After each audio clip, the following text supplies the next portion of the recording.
You're listening to a Roddenberry podcast. Today is Friday, March 19th, 2021, and this is your daily Star Trek news from the Roddenberry Podcast Network. On today's show, the city of Boston declares next Friday, March 26th, Leonard Nimoy Day.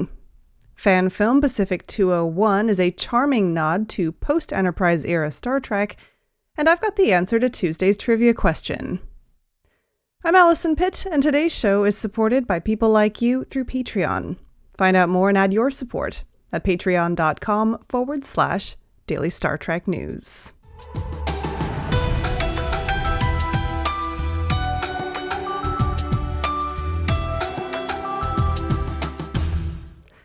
The city of Boston has declared that this coming March 26th, 2021, will be known as Leonard Nimoy Day.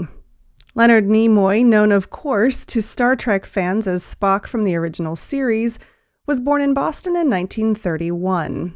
Over the years, he returned often to the city and is known locally for service to the community.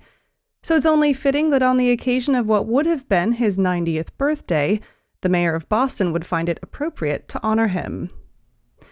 Nimoy's daughter Julie posted the news on Twitter yesterday afternoon. She shared a scan of the city's proclamation and said, "As a special tribute to Dad's life and legacy, the city of Boston just announced that on his birthday, 3/26, will officially be Leonard Nimoy Day. Thank you, Mayor Marty Walsh, for supporting this proclamation." Nimoy also tagged the film Remembering Leonard in her post. The film talks about Leonard Nimoy's battle with chronic obstructive pulmonary disorder, or COPD, the disease that eventually took his life on February 27th, 2015. The City of Boston's proclamation reads, "We are here today to express special recognition to the late Leonard Nimoy, who was born in the West End 90 years ago on March 26, 1931. This proclamation is presented to Leonard Nimoy to serve as a reminder that although he has passed, he will always be remembered as a valued constituent dedicated to both the arts and his community."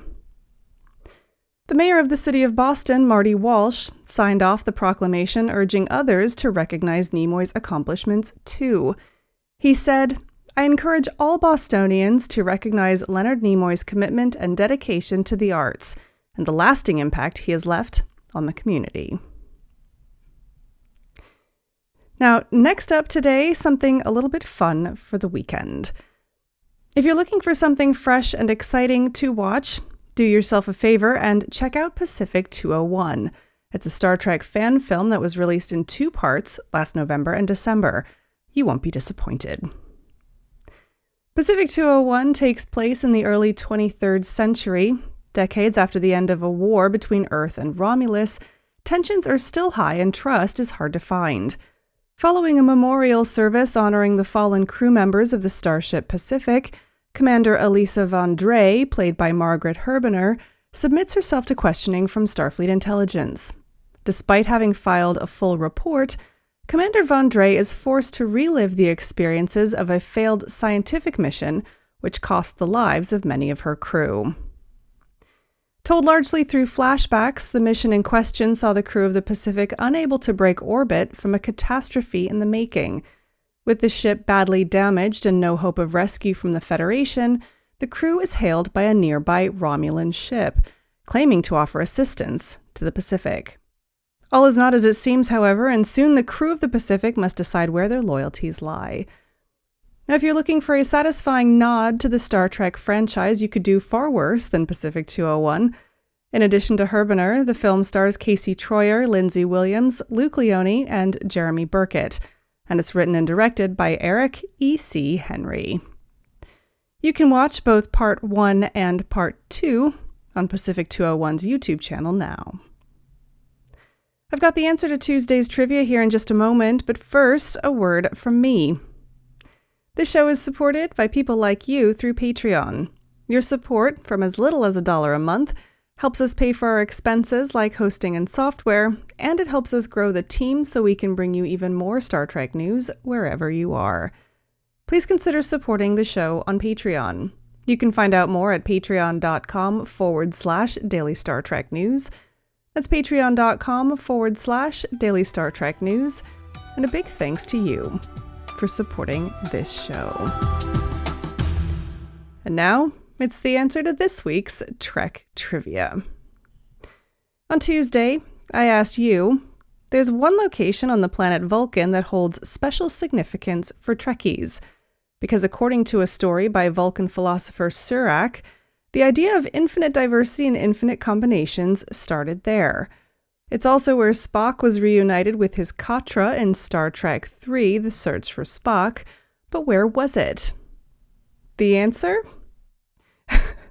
Well, I really hope everyone got this one, because if you're anything like me, then this location is pretty much the only location on Vulcan that I can name without reading Dayton Ward's Vulcan Travel Guide. Shout out to Dayton Ward. Anyway, the answer is Mount Seleia. Of course, it's Mount Seleia. For more Trek trivia, tune in next Tuesday.